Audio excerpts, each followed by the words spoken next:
되면 교인들의 숫자가 평상시보다 많아졌어요. 왜냐하면 여기 고향을 두고 계신 분들이 고향에 찾아와서 부모님 찾아와서 예배 드리러 나오시는 분들이 많이 있었거든요.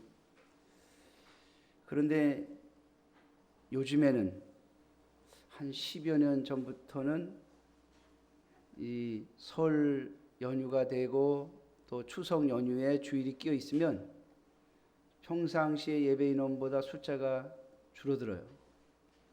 고향에 가시는 분들이 있어서 그런 것 같아요. 이 고향에 간다고 하는 거 굉장히 기쁜 일이고 좋은 일이죠. 또 많은 사람들이 고향 같은 곳을 찾고 또 그곳에서 살고 싶어 합니다. 그런데 오늘 하나님의 말씀은 우리의 믿음의 조상이라고 말하는 아브라함, 그리고 그의 아들 이삭, 그리고 야곱, 이 믿음의 조상들은 육체적인 고향이 아닌 더 나은 고향을 사모했다라고 말씀하고 있습니다. 16절에 그들이 이제는 더 나은 본향을 사모했다. 자신들의 고향, 본향이 있었음에도 불구하고 또 그 본향으로 언제든지 돌아갈 수 있었음에도 불구하고 그들은 그 본향을 향하여 가지 아니하고 더 나은 본향을 사모했다라고 하는 것입니다. 사랑하는 성도 여러분, 이제 새해를 시작한 지 얼마 되지 않았는데요. 보통 보면 신정부터 구정, 설날 그 사이에 일련의 계획을 세웠다, 뒤집었다, 또 세웠다, 고쳤다 하는 일들을 반복하는 일들이 많더라고요. 여러분, 한 해를 바라보시면서 무엇을 목적으로 두고 계십니까? 저와 여러분들 하나님의 자녀들은 항상 우리의 삶의 목표점 뒤에는 본향이 우리를 기다리고 있어야 한다는 겁니다. 내가 무슨 계획을 세웠던 그 계획이 이루어졌을 때 그것이 본향과 무슨 관계냐라고 하는 것이죠. 만약 내가 세운 계획들이 아무리 위대하고 놀라운 것이라 할지라도 우리가 돌아가야 할 그 본향과 관계가 없다면 그러한 계획들은 전부 헛된 것이 될 것입니다. 솔로몬이 말한 것처럼 모든 것이 헛된 것이 되어버리고 말 것이기 때문에 그렇습니다. 우리의 믿음의 조상들은 오늘 본문 13절에 보면 이 사람들은 다 믿음을 따라 죽었다 라고 말하고 있습니다. 그 믿음이 뭐냐? 바로 본향을 바라보면서 살았다라고 하는 거죠. 그래서 이 땅에서의 삶이 나그네의 삶이며 외국인의 삶임을 스스로 증언하면서 그들의 삶을 살았다고 오늘 본문은 우리들에게 전하고 있습니다. 사랑하는 성도 여러분, 저와 여러분들의 삶의 모든 계획들이, 삶의 목표들이 이 땅의 것에 있게 된다면 그 삶은 반드시 실패로 끝날 것입니다.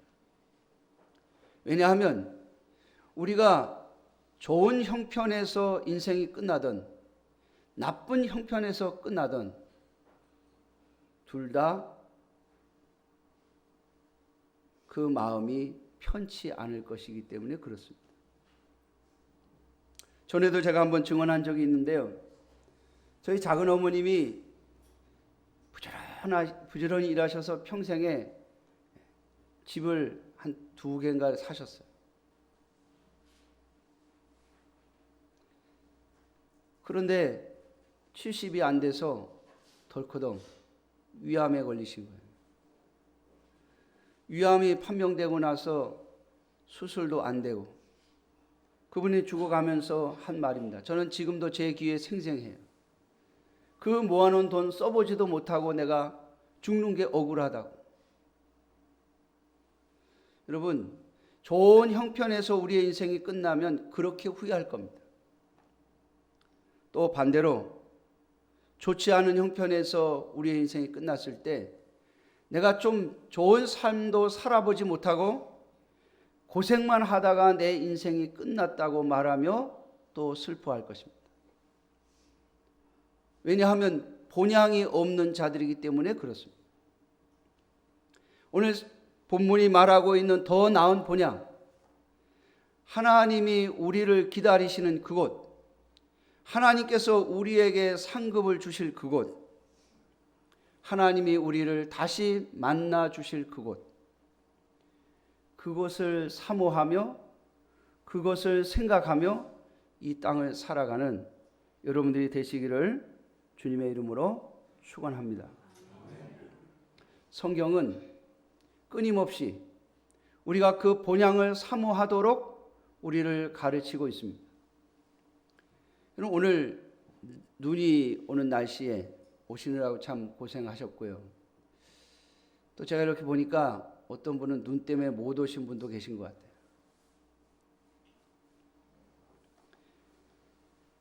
추운 날씨에도 또 길이 미끄러워도 내가 갈 수만 있으면 주일 예배에 참석하시는 이유가 뭡니까?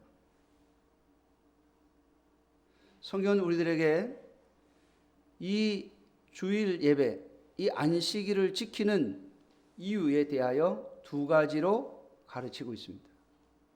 첫째는 하나님이 이 세상을 창조하셨다는 거예요.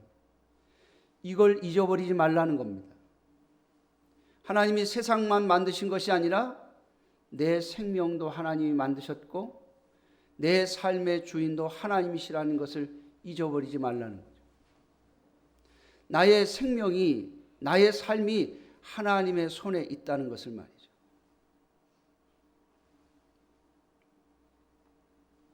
제가 지난 주간에 가슴이 한 2번 아팠어요. 그래서 좀 이상하다. 그래서 병원에 다른 치료 때문에 간 김에 의사 선생님한테 물었더니 심전도를 한번 해보자 그러더라고요. 심전도를 해보고 나서 저한테 약을 주는데 아마 여러분들 중에서도 가지고 다니시는 분이 계세요? 갑자기 가슴에 통증이 오면 혀 밑에다가 집어넣는 약 말이죠. 그걸 한 10개인가 주더라고요. 갖고 다니라고. 지금 현재로는 위험하지 않은데 가능성이 있어 보이니까 좀 조심해야 되지 않겠냐. 여러분, 저는 평생 제 심장은 튼튼할 줄 알았어요. 웬만한 놀라는 성격도 아니거든요. 또 겁도 없어요. 그런데 인간의 생명은 자기 스스로 절대로 보존할 수 없습니다. 하나님이 허락하실 때만 우리의 생명은 존재하는 것이죠.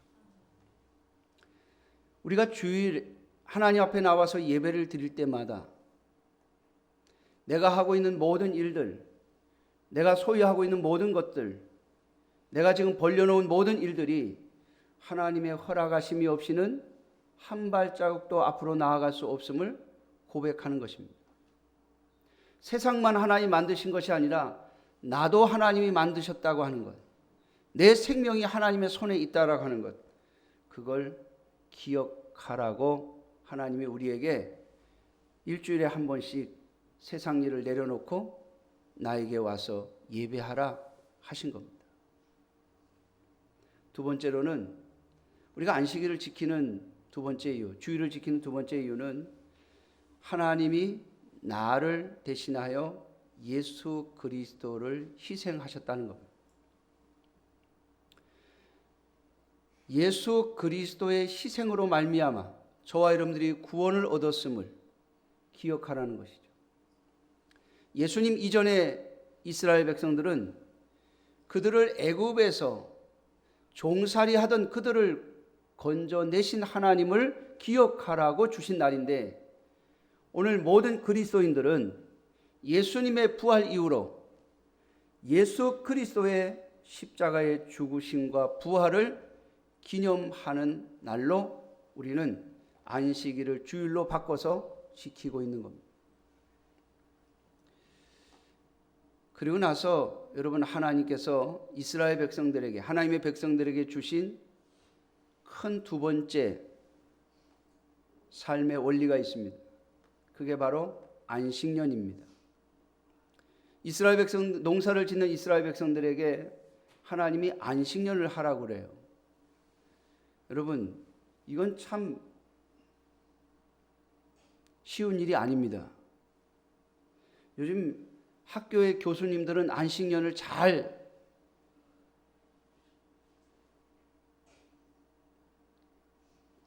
보냅니다. 그러니까 안식년을 꼭 찾아 먹어요. 많은 선교사들도 안식년을 찾아 먹습니다. 특별히 많은 교수들이 안식년을 찾아 먹습니다. 왜? 1년 동안 강의하지 말고 쉬면서 연구해가지고 학생들 가르칠 준비를 하라고 학교에서 월급은 월급대로 주고 강의를 1년 동안 빼줘요. 뭐 외국에 가든 어딜 가든 1년 동안 연구하고 쉬라고 말이죠. 근데 여러분, 직장에 다니시는 분들은 안식년 하는 거 제가 못 봤어요. 그렇죠? 회사에서 월급 1년 동안 주면서 1년은 쉬어라, 안식년 해라 하는 경우 보셨습니까? 농사를 짓는 입장에서 7년에 한 번씩 농사를 쉬라고 하는 것은요, 굉장히 불편한 명령입니다. 많은 손해를 감수해야 되는 명령입니다. 그럼에도 불구하고 하나님께서 하나님의 백성들인 이스라엘 백성들에게 안식년을 지키라고 하는 데는 두 가지 이유가 있습니다. 첫째는 너희들이 농사 짓고 있는 그 땅 내가 준 거야 라고 하는 것을 기억하라는 거예요. 주변 사람들이 물어봅니다. 왜 너희들은 농사를 짓지 않느냐? 그렇게 물을 때마다 이스라엘 백성들은 그렇게 대답합니다. 땅 주인이 농사 짓지 말래. 니네 땅 아니었어? 아니, 우리가 농사 짓고 있는 이 땅은 주인이 하나님이야. 주인이 쉬라고 그러니까 쉬는 거야. 땅 주인이 하지 말라는데. 여러분, 요즘 우리 시대는 건물주가 제일 무섭다고 그러죠. 옛날에는 땅 주인이 제일 무서운 거예요. 그래서 우리나라도 과거에 보면 소장농들이 고생을 많이 하죠. 열심히 일했는데 땅 주인이 땅의 주인이라는 이유로 5분의 1씩 뺏어갑니다. 5분의 1씩 거두어갑니다. 그게 원칙인데 5분의 1만 걷어가면 얼마나 좋겠어요. 세월이 점점 바뀌면 5분의 1이 아니라 3분의 1, 4분의 1, 3분의 1, 그리고 심지어는 절반까지 지주가 그 수확물을 거두어 갔다는 기록도 있습니다. 여러분, 땅의 주인이신 하나님께서 이스라엘 백성들에게 주신 이 명령은 너희가 농사짓고 있는 그 땅이 너희의 것이라고 착각하지 말라는 거예요. 뿐만 아니라 안식년을 지킬 때는 가난한 자들을 배려하라고 주신 명령입니다. 안식년에는 가난한 자들은 누구든지 다른 사람의 밭에, 다른 사람의 포도원에 들어가서 거두어 드릴 수 있었습니다. 하나님께서 이스라엘 백성들 가운데 가난하게 된 자들을 배려하심이죠. 왜 하나님이 이렇게 명령하시고 또 가르치십니까? 하나님께서 땅의 주인은 나라라고 하는 것과 그리고 내가 너희에게 준 이스라엘 백성들 안에서 가난한 자를 생각하라는 것이죠. 오늘날 그리스도인들도 마찬가지지 않습니까? 진정한 그리스도인들은 우리의 형제 자매들 가운데 가난한 자들을 생각하고 배려해야만 합니다. 그것이 하나님께서 하나님의 백성들에게 주신 명령이며 또 약속입니다. 이스라엘 백성들에게 하나님께서 안식년을 지키라고 하시면서 뭐라고 약속하시는가 하면요, 안식년을 지킨다고 해도 너희의 먹을 것이 떨어지지 않게 하겠다고 약속하시고, 안식년을 지킨다고 해서 너희가 가난해지지 않을 것이라고 말씀하십니다. 하나님께서 이스라엘 백성들을 책임지시겠다고 약속하시는 것이죠. 여러분, 오늘날 그리스도의 사람들이 주의 명령을 따라서 가난한 자들을 생각하는 이유는 무엇입니까? 하나님께서 그것을 기억하실 것이라고 하는 약속 때문입니다. 소자에게 한 것이 곧 내게 한 것이라고 주님 말씀하셨습니다. 요즘에는 이 구제하는 것도 쉽지가 않더라고요. 제가 우리 교회에서 좀 이제 형편이 조금 어려우신 분들에게 좀 도와드리려고 그러면 안 받으시려고 그래요. 안 받으시려고.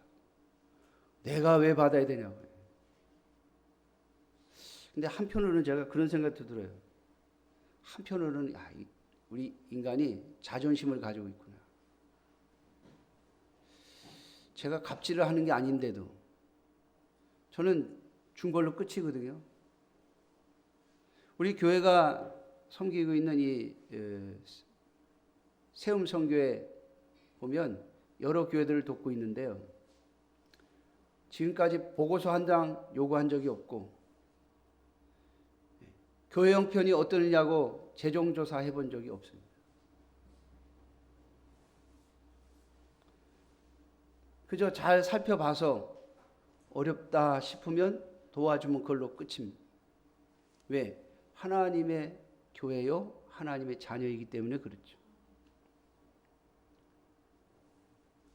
그런데 안 받으려고 그래요.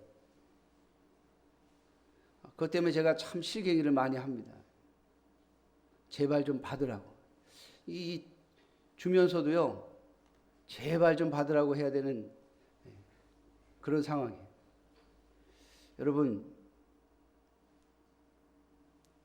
어려운 형제를 돕는 것은 주께서 주시는 상급을 바라봅니다. 주님의 약속이 기다리고 있죠. 여러분, 본향을 생각하지 않는다면 구제는 자기 자랑이 될 것이고, 구제는 자기 명예가 되어야 될 것입니다. 그러나 본향을 바라보는 자들은 자랑도 명예도 아닙니다. 주께서 다시 오시는 그날에 우리가 더 나은 본향, 하늘에 있는 그 본향에 도달할 때 저와 여러분들에게 주시는 상급을 바라봅니다. 어떤 분들은 이렇게 말해요. 그것도 욕심 아닙니까? 아니요, 믿음입니다.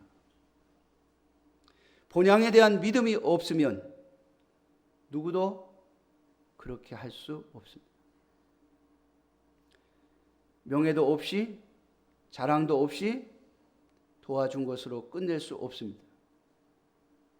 그것은 오직 주께서 기억하시고 주께서 알아주실 날이 올 거라고 하는, 본향에서 주님께서 그래, 내 이름으로 내가 소자에게 물 한 그릇 대접했구나 라고 말씀하시는 그 말을 듣기 위함입니다.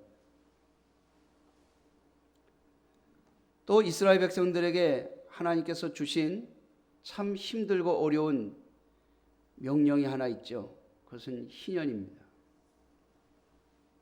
이번에 우리 경남 시찰 부흥회를 할 때 그 강사 목사님이 참 특이한 얘기를 하나 하셨어요. 보통 목사님들이 잘 하지 않는 이야기인데, 아마 요즘 무슨 그 공익 광고를 패러디 하신 것 같아요. 그 공익 광고에 보면 자녀에게, 아내에게 다 나눠 주십시오. 그리고 남으면 어려운 사람을 위해서 기부하십시오. 그런 내용의 공익 광고가 있어요. 근데 이번에 그 강사 목사님은 이렇게 얘기하시더라고요. 하나님께 먼저 드리고 그리고 아내에게 자녀에게 나눠주라고. 순서만 바꾼 건데요. 여러분 성경에 보면 희년이라고 하는 계명이 있습니다. 50년이 되면 이스라엘 백성들이 가나안 땅에서 삶을 시작한 지 50년이 되면 49년 동안 사들였던 다른 가문의 땅들을 다 돌려주라는 거예요. 어떤 신학자가 그렇게 말했습니다. 성경을 아무리 뒤져봐도 희년을 이스라엘 백성들이 전체적으로 지키고 기뻐했다라고 하는 말이 없더라.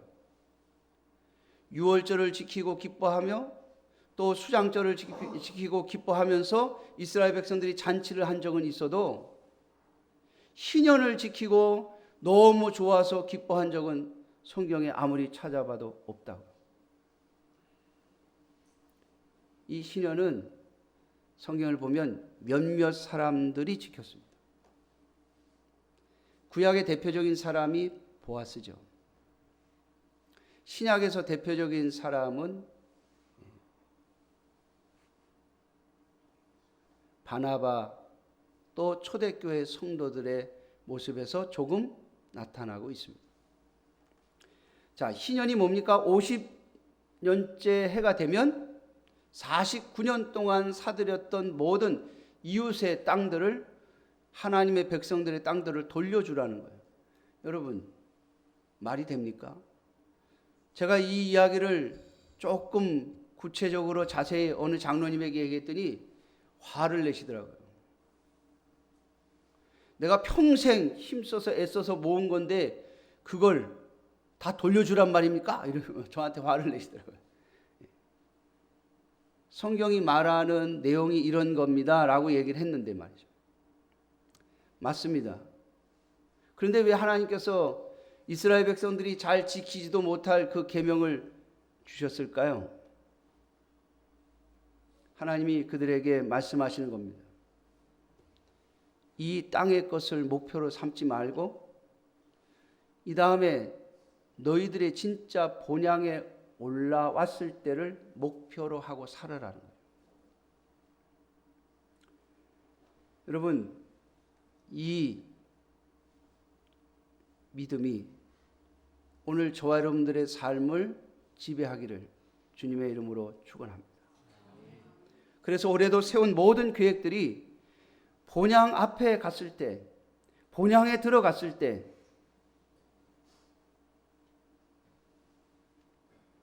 설이 되면 그동안에 흩어져 살던 가족들이 다 모여서 서로 기뻐하며 서로 그동안 있었던 이야기들을 하면서 서로 즐거운 시간을 보내는 것처럼 주께서 우리를 본향에 안착시키셨을 때 함께한 성도들과 함께 이 땅에서의 삶 속에 있었던 아름다운 이야기들, 이 땅에 삶에 있었던 이야기들을 내려놓고 그들과 참된 기쁨으로 이야기할 수 있는 그날이 오기를 주님의 이름으로 축원합니다. 마지막으로 이 본향을 사모하는 마음을 가지고 이 땅을 살아가려면 반드시 우리에게 있어야 할 믿음이 있습니다. 그것은 바로 부활을 향한 믿음이죠. 오늘 본문 17절에 아브라함이 하나님 앞에 시험을 받았다 그랬습니다. 하나님이 어떤 시험을 하셨습니까? 이삭이 한 10대 한 중반쯤 됐을 때, 제가 성경에 정확한 나이가 나오지 않습니다만은 제가 한 10대 중반쯤으로 생각한다고 말씀을 여러 번 드렸어요, 우리 성도들에게. 왜냐하면 이삭이 나무를 짊어지고 모리아 산을 걸어 올라갈 정도의 나이였거든요. 자, 100세의 아들을 얻었습니다. 얼마나 이쁘고 얼마나 사랑스러웠겠습니까? 그런데 그 아들을 하나님이 어려서도 아니고 이제 거의 다 키워놨는데, 이제 곧 있으면, 얼마 안 있으면 성인이 될 그런 아들을 하나님께 번제로 드리라는 겁니다. 다시 말하면 죽여서 불에 태워서 바치라는 겁니다. 여러분, 이게 번제는 죽여서 토막 내서 불에 태워서 바치는 걸 번제라고 그래요. 근데 아들을 그렇게 드리라는 거예요. 여러분, 이게 가능합니까? 한번 생각해 보세요. 이게 가능한지. 이건 불가능합니다. 그 어떤 이유를 두고도 안 됩니다.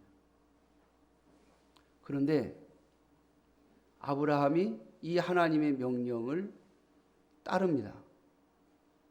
여러분, 아브라함의 신앙심이 대단해서요? 아브라함의 하나님을 향한 열정이 대단해서요? 아니요. 부활을 믿었기 때문에. 아브라함이 가지고 있는 하나님께로부터 받은 약속이 있었습니다.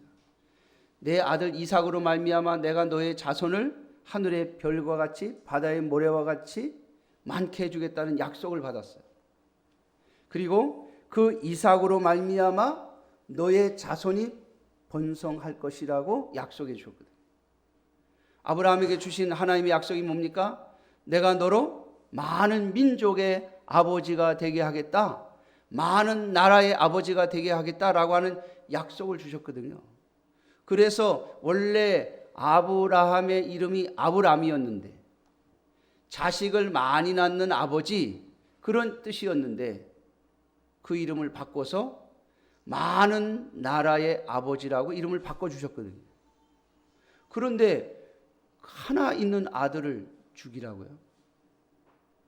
그러면 그 하나님의 약속은 어디로 갑니까? 사랑하는 성도 여러분, 오늘날 많은 사람들이 하나님의 약속을 이 땅에서 다 받고 싶어 합니다. 저도 그런 마음이 있어요. 하나님이 주신 어떤 약속들이 있는데 그걸 다 이 땅에서 다 받고 싶어요. 내 눈으로 다 보고 싶은 거죠. 그런데 사랑하는 성도 여러분, 하나님은 우리에게 다 보여주시지 않습니다.